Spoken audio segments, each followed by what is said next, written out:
অন্ন ভাণ্ডারে আমার সকল বন্ধুদের অনেক অনেক ভালোবাসা। আমি অন্য রান্নাঘরে আজকে মাছও রান্না করছি না, মাংসও রান্না করছি না, একদম শুদ্ধ নিরামিষ। নিরামিষ রান্না করলে জানেন তো আমাদের বাড়িতে কারোর ভাতই ওঠে না। মাছ মাংস যে অনেকটা পরিমাণে খায় সেটাও না, কিন্তু ওদের পাতে একটু মাছ মাংস চাই, মাছ কিংবা মাংস। ওদের বলতে বাড়িতে মেয়ে আর আমি, তাই মেয়ের একটু মাছের ঝোল অল্প একটু ভাত হলেই হলো। ও খুব সামান্য খাবার খায়। তো আমার তো সবজিতে ভীষণ লোভ, আমি সবজি ভীষণ ভালোবাসি। আর কিছুদিন ধরেই সবজি রান্না হচ্ছে না বাড়িতে, সবজিওয়ালা যাচ্ছে, ওনাকে দাঁড় করিয়ে আমি বললাম আমাকে একটু সবজি দিয়ে যাও, ফ্রিজের সবজিগুলো না হলুদ হলুদ হয়ে গেছে, অনেক দিন এনে রেখেছিলাম। তাই ওনার থেকেই অল্প একটু পুঁই শাক নিয়েছি, অল্প করে একটু কুমড়ো নিয়েছি। সবজিগুলো বেশ টাটকা টাটকা, সব সবজি আমি অল্প অল্প করে কেটে নিয়েছি ছোট ছোট টুকরো করে। আর দেখুন রান্নাটাও বসিয়ে দিয়েছি। 5 ফোড়ন, হিং, তেজপাতা, শুকনো লঙ্কা তেলের উপরে দেওয়াতে খুব সুন্দর একটা গন্ধ বেরোচ্ছে। নিরামিষ সবজি রান্নায় 5 ফোড়নের আর হিঙের গন্ধটা কিন্তু দারুণ, তাই না বলেন? আর সব সবজিগুলো একে একে দিয়ে সামান্য করে একটু ভেজে নেব।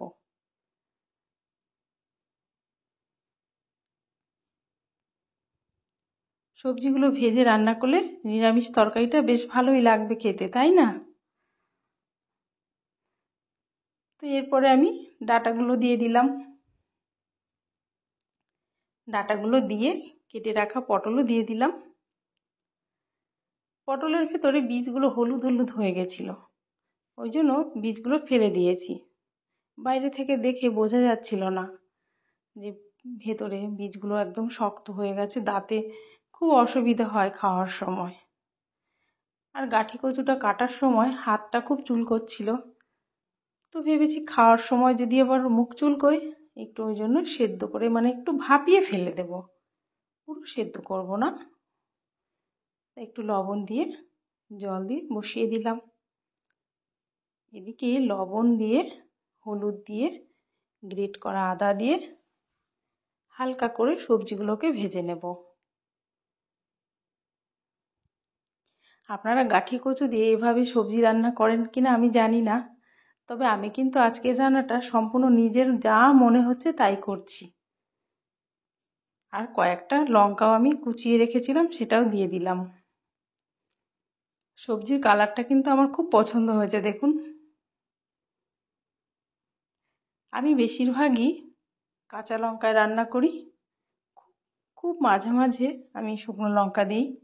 আর সবজি রান্নাতে আমি শুকনো লঙ্কা দেই না, মানে শুকনো লঙ্কার গুঁড়ো, লাল লঙ্কার গুঁড়ো যাকে বলে। ভাপিয়ে রাখা গাঁঠি কচুগুলো দিয়ে আর একটু কষিয়ে নেব। নিরামিষ সবজি রান্না করাতে বেশি কষাতে হয় না, সবজির গুণাগুণটা তো নষ্ট হয়ে যায়, তাই না? দেখুন বেশ সুন্দর হয়েছে। এরপরে দিয়ে দিলাম পুঁই পাতাগুলো। পুঁই পাতাগুলো দিয়ে আবার একটু কষিয়ে নেব। আর পাশের ওভেনে গরম জল বসিয়ে দিয়েছি, জল ফুটে উঠেছে, দিয়ে দেবো সবজিতে। এভাবে সবজি রান্না করলে জানেন আমার ছেলে ভীষণ পছন্দ করে, কিন্তু ও তো চাকরির সূত্রে থাকে না বাড়িতে, বাড়ির থেকে অনেকটা দূরেই থাকে। তা আমার ভিডিওটাও দেখলে ওর এই সবজি রান্নাটা খুব খেতে ইচ্ছে করবে। কি করব বলুন, চাকরির সূত্রে বাইরে থাকলে কিছু তো করার নেই। আর একটু লবণ দিয়ে দিলাম, একটু লবণ চেক করেছি, লবণ হয়নি। এরপরে ঢাকা দিয়ে দিলাম। কাঁঠালের বীজ দিয়েছি তো একটু সেদ্ধ হতে সময় লাগবে। দেখুন ঢাকা খুলে দিয়েছি। সামান্য চিনি, 1 চামচ ভাজা মশলা দিয়ে দিলাম। 10 মিনিট ঢেকে গ্যাসের ফ্লেমটা কমিয়ে দিয়েছিলাম। সব সবজিগুলো বেশ ভালো সেদ্ধ হয়ে গেছে।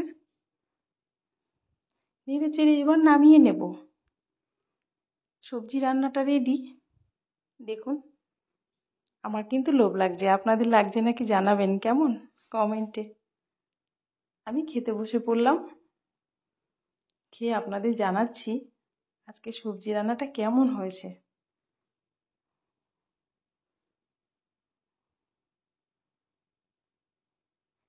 হেব্বি হয়েছে, হেব্বি। এভাবে আপনারাও বানাবেন।